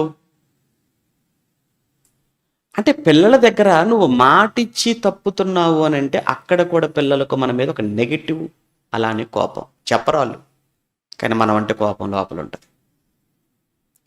తండ్రులారా మీ పిల్లలకు మీరు ఏమన్నాడు? కోపము రేపక అన్నాడు. ఎందుకు వాళ్ళకు మా మీద కోపం ఏంటంటే ఈ కారణాలు. మూడోది చెప్పమంటారా? బాధ్యత లేని తండ్రులు కొంతమంది ఉంటారు. బాధ్యత లేని తండ్రులు. బాధ్యత అంటే పట్టించుకోకుండా, తల్లిని పట్టించుకోడు, పిల్లలను పట్టించుకోరు.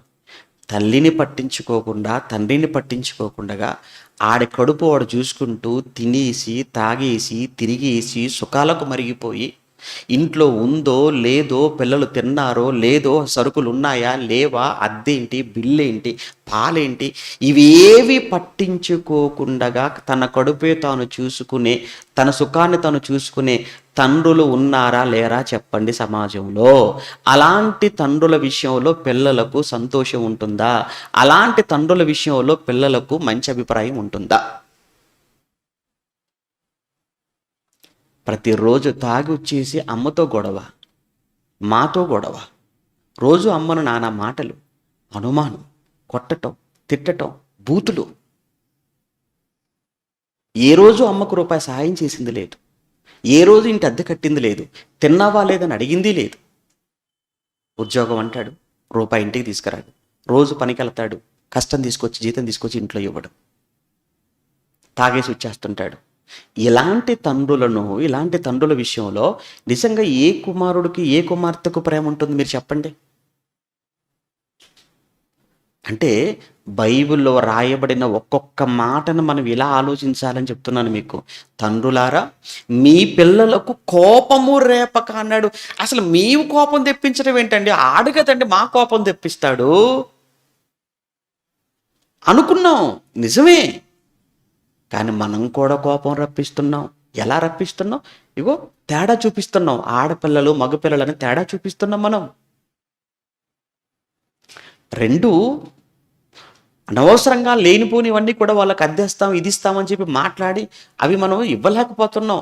అక్కడ వాళ్ళు నలిగిపోతుంటారు మానసికంగా. మూడు, ఇప్పటిదాకా చెప్పాను కదా, బాధ్యత లేకుండా ఉన్నటువంటి తల్లులు తండ్రులు ఉంటారు. అలాంటి తల్లులు కూడా ఉంటారండి. తల్లులు ఉండరని కాదు, తల్లులు కూడా అలాంటి వాళ్ళు చాలామంది ఉంటారు, పట్టించుకోరు అసలు. అలాంటి వాళ్ళు తల్లులు కూడా ఉంటారు. అందుకే కోపము రేపొద్దు. మరి వాళ్ళ కోపం రేపకుండా ఉండాలి అని అంటే ఏం చేయాలంటే నెక్స్ట్ చెప్తున్నాడు, ప్రభువు యొక్క శిక్ష. చూడండి అన్నమాట, ప్రభువు యొక్క శిక్ష అన్నాడు. ప్రభువు శిక్ష అంటే ఏమండి? పిల్లలను మనం శిక్షించాలి 100%. పిల్లలను శిక్షించాలి, శిక్షించమని దేవుడు చెప్పాడు, సెలవిచ్చాడు. అయితే ఆ శిక్ష ఎలా ఉండాలో తెలుసా? శిక్షకు మనం వాడవలసినటువంటి వస్తువు ఏంటి అంటే బెత్తం. బైబిలులో బెత్తము తప్ప మరొక ఆయుధం పేరు దేవుడు ఏమండి చెప్పలేదు. చాలామంది ఏం చేస్తుంటారంటే చేతితో కొడుతుంటారు. ఆ విషయంలో దయచేసి చేతులతో కొట్టకండి పిల్లలను. బెత్తం వాడండి, బెత్తం వాడండి. బెత్తము వాడని తండ్రి తన కుమారునికి విరోధి. బెత్తము వాడని తండ్రి తన కుమారునికి విరోధి అంటే కుమారుణ్ణి శిక్షించాలి అని చెప్పాడు. ఆ శిక్ష దేనితో కూడా చెప్పాడు అని అంటే బైబిల్ ఏంటండి? శిక్షించండి అని వదిలేయచ్చు, కానీ ఆ శిక్షకు నువ్వు వాడవలసినదేంటి? బెత్తం. గంటె వాడకు. చాలామంది గంటె కాల్చి వాత పెడతా అంటారు, ముందు నీకు పెడతాడు. గంటె కాల్చి వాత పెట్టడాలు, చేయితో కొట్టడాలు, తర్వాత బూతులండి. తల్లులు బూతులు తిట్టేస్తుంటారు, ఆవేశంలో నోరు జారుతుంటారు పిల్లల దగ్గర దయచేసి మీ నోటికి పని చెప్పకండి. వాళ్ళు తప్పుడు మాటలు మాట్లాడుతున్నారంటే అది మీ నోటి నుంచి ఎప్పుడో ఒకప్పుడు వచ్చిందై ఉంటుంది. ఎప్పుడు అనని కొత్త మాట మా అమ్మ నోట వచ్చిందని కొత్త మాట బుర్రలో ఫిక్స్ అయిపోద్ది. ఆ మాటే వాళ్ళు ఎక్కడో ఒక చోట ఉపయోగిస్తారు. ఇది ఎక్కడిది? మా అమ్మది. ఇది ఎక్కడిది? మా నాన్నది. పడిపోయింది. దయచేసి నోటితో పని చెప్పకండి, బూతులాడొద్దు. రెండు చేతితో కొట్టకండి. ఎందుకంటే వాళ్ళ మీద మనకైనా కోపం అండి? పిల్లల మీద మనకైనా కోపమా? వాళ్ళ మీద మనకి ద్వేషమా? వాళ్ళ మీద మనకేమైనా పగనా? కోపంతో కాదు కదా కొట్టేది, పగతో కాదు కదా వాళ్ళని మనం కొట్టేది. శిక్షణ కోసం శిక్షిస్తున్నాం. మరలా శిక్షణ కోసం వాళ్ళని మనం ఏం చేస్తున్నాం? శిక్షణ కొరకు శిక్షించేటప్పుడు శిక్షించే విధానములోనే శిక్షించాలి. అది బెత్తం. చెయ్యితో కుట్టావనుకో, ఎక్కడో చెవి మీద తగిలితే, చెంప మీద గట్టి కొడితే నోట్లో ఏమంటే ఆ పన్ను, ఆ దవడ, అది ఒత్తుకొని పోయి గాయమైపోయి రక్తం కారిపోతే, తల మీద బలంగా కొడితే అది లోపల బ్రెయిన్ ఏమైపోవాలి? అసలు ఇది చిన్న అవయవాలు కదండి, మెత్తని అవయవాలు కదా. పిల్లలంటే ఏం చెప్పండి, సుకుమారమైన దేహం కదండి, మెత్తని దేహం కదా వాళ్ళది, లేత దేహం కదా. చాలా మంది ఉన్నారండి ఇలాంటి వాళ్ళు. వద్దు. దేవుడిచ్చినటువంటి బహుమానం అన్న సంగతి నీకు అర్థమైతే, దేవుని సంపదగా మీరు అనుకుంటే, దేవుని దయ వలన మీరు తల్లులుగా తండ్రులుగా మారారు అనే ఆలోచన మీకుంటే, పిల్లల పట్ల బాధ్యత కలిగి ఉండండి. ఆ పిల్లల విషయంలో చెప్తున్నాడు కదా ఆయన, కోపము రేపకండి. 2, శిక్షలో పెంచండి. తర్వాత ఏమన్నాడు? బోధలో అన్నాడు. బోధ అంటే ఆ బోధ మనకు తెలియాలి. ఏమన్నా మనకు తెలియాలి, ముందు తండ్రులుగా మనకు తెలియాలి బోధ. మరి మనకేం తెలుసు? మనకి ఏమీ తెలియదు. అందుకే కదండి ఆ రోజు ఇశ్రాయేలీయులకు దేవుడు ధర్మశాస్త్రాన్ని ఇచ్చినప్పుడు ఏమన్నాడు? ద్వితీయోపదేశకాండం 6:6లో, నేడు నేను మీకు ఆజ్ఞాపించి ఈ మాటలు ముందుగా మీ హృదయములో ఉండాలి. తండ్రులు చెప్తున్నాడు, ముందు మీ హృదయంలో ఉండాలి. మీ హృదయంలో ఉన్న ఈ మాటలు మీరేం చేయాలి? పిల్లలకు వాళ్ళు కూర్చున్నప్పుడు, లేచినప్పుడు, నడిచినప్పుడు, త్రోవన పడుకున్నప్పుడు మీరు వాటిని గూర్చి మాటలాడాలి అన్నాడు.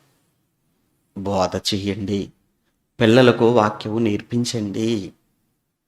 మరలా చెప్తాను, ఒక్కసారి మీరు ఆలోచించండి. మీరు ఏది చెయ్యండి మీ పిల్లల కోసమే కదా.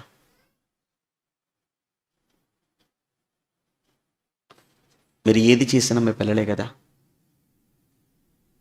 అటువంటి ఆ పిల్లలే చేతికి రానప్పుడు, ఆ పిల్లలే చేతికి అందనప్పుడు, ఆ పిల్లలే దారి తప్పిపోతున్నప్పుడు ఏమండి నీకు ఎంతుంటే ఏంటి చెప్పు? ఒక విషయం చెప్తాను ముగించే ముందు. మీరు ఎన్ని సంపాదించండి, లక్షలు కూడబెట్టండి, కోట్లు కూడబెట్టండి, వాడు మంచివాడు కాకపోతే, మీరు కష్టపడి కొన్ని సంవత్సరాల పాటు మీరు సంపాదించిన లక్షలు, కోట్లు, వాడు సరి అయినటువంటి పద్ధతిలో, క్రమశిక్షణలో, దేవుని జ్ఞానంలో వాడు ఎదగకపోతే, మీరు మీ జీవితాన్ని పణంగా పెట్టి, మీరు సంపాదించిన సంపాదనంతటిని ఆడు అరగతీయటానికి, ఆవిరిగా మార్చడానికి వాడికి 1 సంవత్సరం చాలు. సంవత్సరం కాదు, అవసరమైతే 1 రోజులో కూడా చేయగలడు.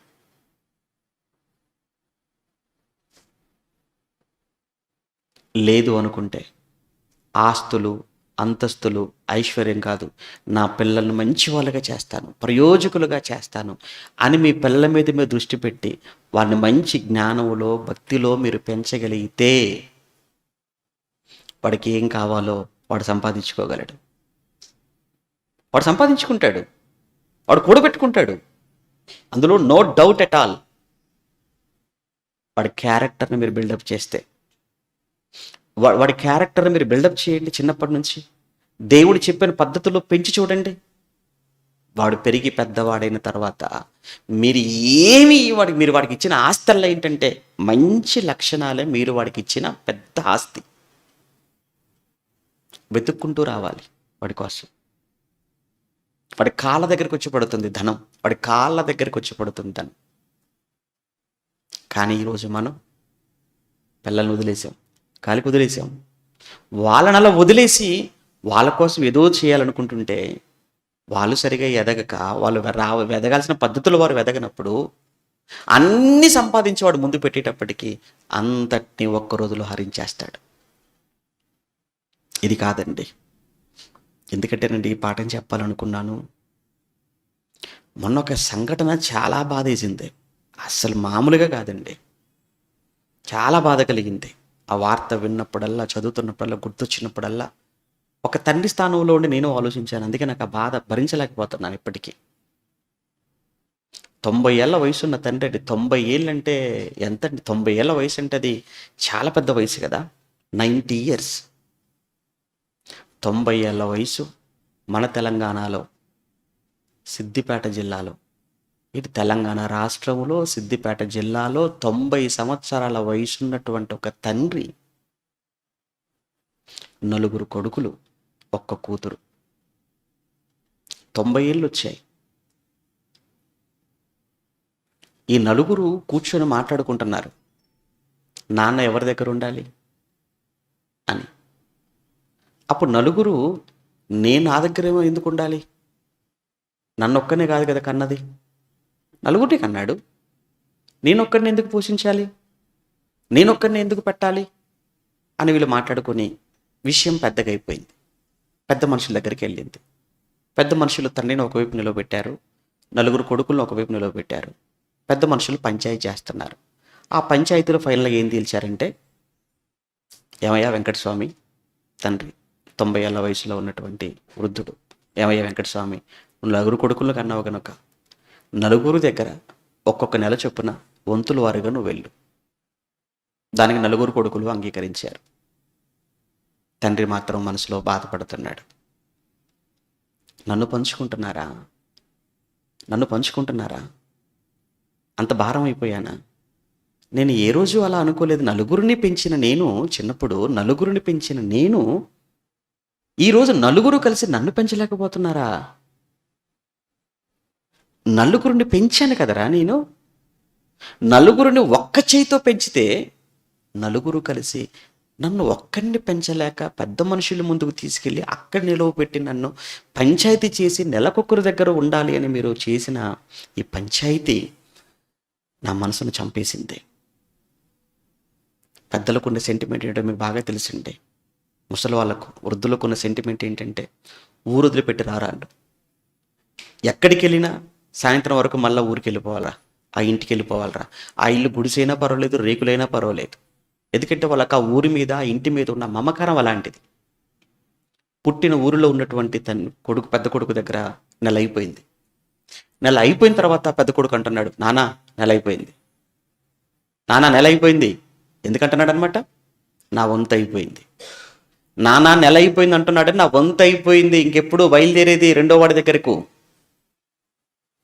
వాడు కరీంనగర్లో ఉంటున్నాడు కదా, రెండో వాడు, వెళ్ళి వాడి దగ్గరకు అనగానే ఆ తండ్రికి, 90 ఏళ్ల వయసులో ఉన్న తండ్రికి ఆ ఇంటిని వదిలిపెట్టాలనిపించలేదు. 90 ఏళ్ల అనుబంధం కదా ఇంటితో, ఆ ఇంటిని వదిలిపెట్టాలనిపించలేదు, ఆ ఊరిని వదిలిపెట్టాలనిపించలేదు. వెళ్ళమంటున్నాడు కొడుకు. ఆ రోజు రాత్రి సర్పంచ్ దగ్గరికి వెళ్ళాడట, కూర్చున్నాడు, తన బాధంతా చెప్పుకున్నాడు. పెద్ద మనిషి కూడా అన్నాడు సర్పంచ్, లేదులే నాయనా వెంకటస్వామి, ఎందుకు కొడుకు వద్దన్న తర్వాత వెళ్ళు, రెండో వాడి దగ్గరికి వెళ్ళిపోయాడు అనేటప్పటికీ, ఇక సర్పంచ్ కూడా ఆ మాట అనేటప్పటికీ బాధతో, చాలా వేదనతో, దుఃఖంతో ఉదయం లేచాడు, బ్యాగ్ సర్దుకున్నాడు. 90 ఏళ్ల వయసులో నేను వెళుతున్నాను రా తమ్ముడి దగ్గరకు అని ఇంట్లో నుంచి బయలుదేరాడు. ఊరి పొలిమేరలు దాటాడు. ఆ పొలిమేర దాటిన తర్వాత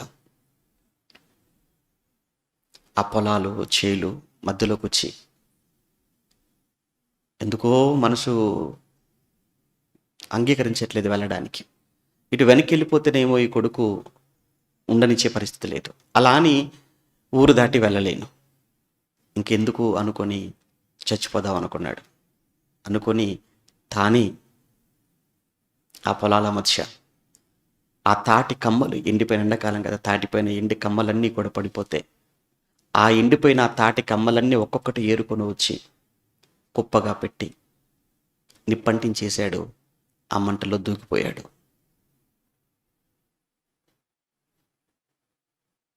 సజీవంగానే కాలి చచ్చిపోయాడు. 90 ఏళ్ల వయసు.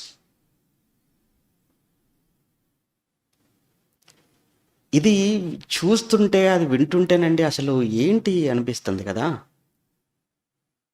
ఏంటి ఇంత ఘోరమా? నేను మీ నుంచి అదే కోరుకుంటున్నాను. ఈరోజు తల్లిగా ఉన్నావు, నువ్వు ఒక తండ్రిగా ఉన్నావు. మనమందరం అందుకే అది చూసిన తర్వాతనే ఈ పాఠం చెప్పాలని డిసైడ్ అయిపోయాను.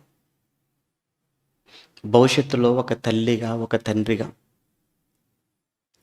మీకెవరికి, మనకెవరికి అలాంటి దుస్థితి రాకూడదు, అలాంటి దుర్గతి మనకు పట్టకూడదు. వద్దు, అలాంటి పిల్లలు నా పిల్లలు కాకూడదు, నా పిల్లలను భారం అనుకోకూడదు. ఆ వయసులో నా పిల్లలు నన్ను ఒక బాధ్యతగా పెంచాలి అని మీరు అనుకుంటే ఇప్పుడు మీరు వారిని బాధ్యతగా పెంచండి. ఆ తండ్రికి నేర్పించలేదండి. ఆ తండ్రికి తెలియదు కదా, ఈ జ్ఞానం లేదు కదా తండ్రికి. అందుకే పిల్లలకి చెప్పలేకపోయాడు. అందుకే పిల్లలు అలా మూర్ఖంగా ప్రవర్తించారు. ఈరోజు మనకు అన్నీ తెలుసు, అన్నీ తెలుసు. నాకు అప్పుడప్పుడు కొంతమంది తల్లులు చూస్తుంటే అందుకే నాకు కోపం వచ్చేస్తుంటుంది, బాధ కలుగుతుంటుంది. ఏదో పనికి మాలిన విషయాల గురించి మాట్లాడుకొని సమయాన్ని అంతా వ్యర్థం చేసుకొని మీ కుటుంబాల్లో పిల్లలను అనవసరంగా మీరే పాడు చేసుకుంటున్నారేమో అనిపిస్తుంది. దయచేసి ఆలోచించండి. దేవుడు మనకు అప్పగించిన బాధ్యత మన పిల్లలు. పిల్లలు అంటే కాలర్ ఎగరేసుకోవటం కాదు, వారిని బాధ్యతగా పెంచటం. కళ్ళ ముందు కనబడుతున్న ప్రతి క్షణం వాళ్ళు ఏమైపోతారో అన్న భయం నాకైతే ఎప్పటి నుంచో ఉందండి. ఇప్పటికీ నేను నమ్మను, నా పిల్లలు నేను నమ్మను అసలు. మీరు కూడా ఒక్కసారి ఆలోచించండి. వద్దు, మీరు ఎవ్వరు వారిలో ఒకరి వల్ల మనం కూడా అయిపోతే వాళ్ళకి తెలియక జరిగిపోయిందండి. మనం తెలిసి అయిపోతే ఏం చెప్పండి ప్రయోజనం? వారికి తెలియక అలా జరిగిపోయింది. మనకు అన్నీ తెలిసి మనం ఇలా మారిపోతే మనకు ఆ పరిస్థితి అయిపోతే వృద్ధాశ్రమంలో పడేస్తే అది మాత్రం సంతోషమా? రోడ్డు మీద వదిలేస్తే సంతోషమా? పట్టించుకోకుండా ఉంటుంది సంతోషమా మనకు? వద్దు. దేవుడు అందుకే చాలా చక్కగా చెప్పాడు, చాలా తేటగా చెప్పాడు, ఎన్నో విషయాలు చెప్పాడు బైబిల్లో దేవుడు. పిల్లల బాధ్యతలు చెప్పాడు, తండ్రి బాధ్యత చెప్పాడు, తల్లి బాధ్యత చెప్పాడు. మనందరి బాధ్యతలు ఎవరి బాధ్యతలు వారికి అప్పచెప్పేశాడు. మిగతా విషయాల గురించి అస్సలు మాట్లాడకండి. మీరు ఏ విషయాల గురించో మాట్లాడకండి. మీరేంటో ఆలోచించుకోండి. మీరు వాక్యం, నేను వాక్య ప్రకారంగా ఉన్నానా లేదా అన్నది ఒక్కటి మాత్రమే ఆలోచించండి. మళ్ళా చెప్తున్నా, నేను వాక్య ప్రకారంగా ఉన్నానా లేదా అన్నది నువ్వు ఆలోచించు. 2, ఎవరు వాక్య ప్రకారంగా ఉన్నారో లేరు నీకు వద్దు. నువ్వున్నావా లేదా, నేనున్నానా లేదా, నా పిల్లలు ఉన్నారా లేరా, నా భర్త ఉన్నాడా లేడా, నా భార్య ఉన్నాడా, నా భార్య ఉందా లేదా. ఇంతకు మించి ఎవ్వరి కొరకు మీరు ఆలోచించినా సాతానుగాడికి మీరే అవకాశం ఇచ్చిన వాళ్ళు అవుతారు. ఇదేనండి, ఇన్ని రోజులు నేను మాట్లాడుతున్న మాటల్లో ఉన్న ఆవేదన కూడా ఇదే. మీ మీద నాకేంటండి, మీ మీద నాకేంటి చెప్పండి? ఏంటి మీకు నాకున్న తగాదాలు ఏంటి? ఏమన్నా మనం ఏమన్నా పదవిని కుట్టే, ఏమన్నా అధికారాల మధ్య మనకి ఏమైనా గొడవలు ఉన్నాయా? ఆస్తుల మధ్య గొడవలు ఏమైనా ఉన్నాయా? ఏమన్నా ఏంటి మీకు నాకు ఉన్నటువంటి గొడవలు ఏంటి చెప్పండి? ఏమీ లేదు. నేనేంటో నేను వాక్య ప్రకారంగా, నా భర్త వాక్య ప్రకారంగా, నా పిల్లల వాక్య ప్రకారంగా ఉండాలి. ఎవరితో వద్దు. నేనేంటో, నా భర్త ఏంటో, నా పిల్లలేంటో, నా కుటుంబం ఏంటో, మేమందరూ వాక్య ప్రకారంగా బ్రతకాలి. భవిష్యత్తులో మా పిల్లలు, మా కుటుంబం, అనేక కుటుంబాలకు దీవెనకరంగా ఉండాలి, ఆశీర్వాదకరంగా ఉండాలి. ఎవరు చూసినా కానిగో పెంచితే ఆ తల్లిలా పెంచాలి, పెంచితే ఆ తండ్రిలా పెంచాలి, ఉంటే ఆ కుటుంబంలా ఉండాలి అని మన గురించి 10 కుటుంబాలు చెప్పుకునే అంత గొప్పగా ఉండాలి. ఇదేనండి, ఆలోచించండి. తల్లిదండ్రులుగా ఇది మనందరి బాధ్యత. రోజు ప్రార్థించే తల్లిగా ఉండండి. ఒక తండ్రిగా, తల్లిగా మన పిల్లలకు మనమే మాదిరిగా ఉండాలి.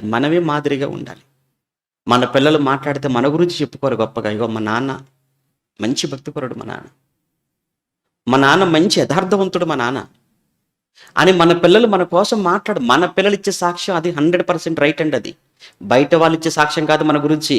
నా పిల్లలు నా కోసం ఇచ్చే సాక్ష్యం ఉంది చూసారా, అది 100%. అది యథార్థమైన సాక్ష్యం. ఎందుకంటే మనం బయట ఎక్కడ నటించవచ్చండి, మనం ఎవరిని నమ్మించవచ్చండి మాటలతో, కానీ మన పిల్లలు మనం నమ్మించలేం కదా. అందుకు చెప్తున్నాను, పిల్లల విషయంలో జాగ్రత్తగా కలిగి ఉండండి ప్లీజ్. ప్రార్థన చేసుకుందాం. ప్రేమగల తండ్రి, పరిశుద్ధుడా, మీకు వందనాలు చెల్లిస్తున్నాను. తండ్రిగా మమ్మల్ని చేశారు, మమ్మల్ని నమ్మి పిల్లలను మాకు ఇచ్చారు. పిల్లలు దయ, పిల్లలు బహుమానం, పిల్లలు మీరు మాకు ఇచ్చిన గొప్ప సంపద. ఇంత గొప్ప సంపద, బహుమానము, దయ మీరు మా చేతిలో పిల్లలను పెడితే, ఆ పిల్లల విషయంలో మేము నిర్లక్ష్యంగా ఉంటే దానికి భారీ మూల్యాన్ని మేము చెల్లించుకోవలసి వస్తుంది. రాబోయే ప్రమాదాన్ని ముందుగా గుర్తెరిగి మీ పిల్లలుగా మమ్మల్ని అందరినీ ఒక్కసారి వాక్యము చేత హెచ్చరించుకోవాలి అని నన్ను నేను హెచ్చరించుకుంటూ మీ పిల్లల్ని హెచ్చరించాను. నేనేదో గొప్పవాణ్ణి అని కాదు నాయన. చెబుతున్న ప్రతి మాట నాకు కూడా నేను వర్తింప చేసుకుంటున్నాను. మీకు తెలుసు, నా కుటుంబంతో పాటు అన్ని కుటుంబాలు చల్లగా ఉండాలి, మీకు లోబడే కుటుంబాలుగా ఉండాలి, అనేక కుటుంబాలకు దీవెనకరమైన కుటుంబాలుగా ఉండాలి. ఆ ఉద్దేశంతో అలాంటి మంచి మనసుతోని ఈ మాటలు చెప్పాను తప్ప ఎవరిని ఉద్దేశించి కాదు. మీ సన్నిధిలో ప్రతి మనిషి యొక్క హృదయాన్ని ఎరిగిన తండ్రిగా మీరున్నారు కనుక మీ ముందు యథార్థంగా మాట్లాడాలి. సంఘంలో ఉన్న ప్రతి కుటుంబం కూడా ఇలాంటి కుటుంబంగా ఉండాలని ఎప్పటి నుంచో నాకున్న ఆశ నాయన. ఎవ్వరూ మాకు మాదిరి కాదు, వాక్యం మాకు మాదిరి. ఎందరో భక్తులు మీరు యథార్థవంతులని మీరు బైబిల్లో రాయించిన వారే మాకు మాదిరి. అదే సమయంలో మా పిల్లలకు మేమే మాదిరిగా ఉండాలి. మా పిల్లలే మమ్మల్ని మాదిరిగా పెట్టుకునేంత ఉన్నతమైన స్థితి మాకు కల్పించమని మీ పాదాల చెంత ప్రాధేయపడుతున్నాం. అట్టి భాగ్యాన్ని, అట్టి ధన్యతను మా అందరికీ అనుగ్రహించమని వేడుకుంటూ, అనారోగ్యంతో, ఆర్థిక సమస్యలతో, మానసిక రుగ్మతలు, వేదనలతో బాధపడుతున్న సంఘంలోని మీ బిడ్డలు ఎందరైతే ఉన్నారో వారందరి కొరకు పేరు పేరున ప్రార్థిస్తున్నాను. వాటన్నిటి నుంచి మీ పిల్లలకు విముక్తిని ప్రసాదించి, నెమ్మదిని కలిగించి, మీకోసం వారు బ్రతికేవారుగా మీ పనిలో తిరిగి మాతో కలిసి సహకారులుగా ఉండే భాగ్యాన్ని ఇవ్వండి. ముఖ్యంగా ఎల్లుండి 23వ తేదీన జరిగే సెమినార్ గురించి ప్రార్థిస్తున్నాను. రాబోతున్న మీ కుమారుడు అడిషనల్ డిప్యూటీ డైరెక్టర్లు కన్న ప్రయాణంలో తోడుగా ఉండండి. అనేక మంది మీ పిల్లలు అనేక ప్రాంతాల నుంచి రావడానికి సిద్ధపడుతున్నారు. క్షేమంగా రప్పించండి. పరిశుద్ధాత్మను గురించిన 4వ భాగాన్ని మాట్లాడడానికి సిద్ధపడుతున్న నాకు తోడుగా ఉండండి. మీ పని కోసం మా పనులకన్నీ మానుకుని మీకోసం మేము ఏ పనికైనా కానీ సిద్ధపడగలిగే ఉన్నతమైన లక్ష్యాలు కలిగిన బిడ్డలంగా జీవితాంతం ఉండగలిగేటువంటి ధన్యత మాకు ఇవ్వమని వేడుకుంటూ, సంఘం ద్వారా జరుగుతున్న ప్రతి కార్యక్రమానికి తమ వంతు సహాయ సహకారాలు ఎప్పుడూ అందించే ప్రియులైన మీ పిల్లలందరి కోసం పేరు పేరున ప్రార్థిస్తూ వారిని, వారి కుటుంబాలను చల్లగా కాపాడమని క్రీస్తునామని ప్రార్థన మీకు సమర్పిస్తున్నాము తండ్రి. ఆమెను. మన తండ్రి అయిన దేవుని ప్రేమ, కుమారుడైన యేసుక్రీస్తుల వారి కృప, పరిశుద్ధాత్మని యొక్క అన్యోన్య సహవాసం ఇప్పుడు ఎల్లప్పుడు సదాకాలం మనందరికీ తోడై నడిపించునుగాక. ఆమెన్.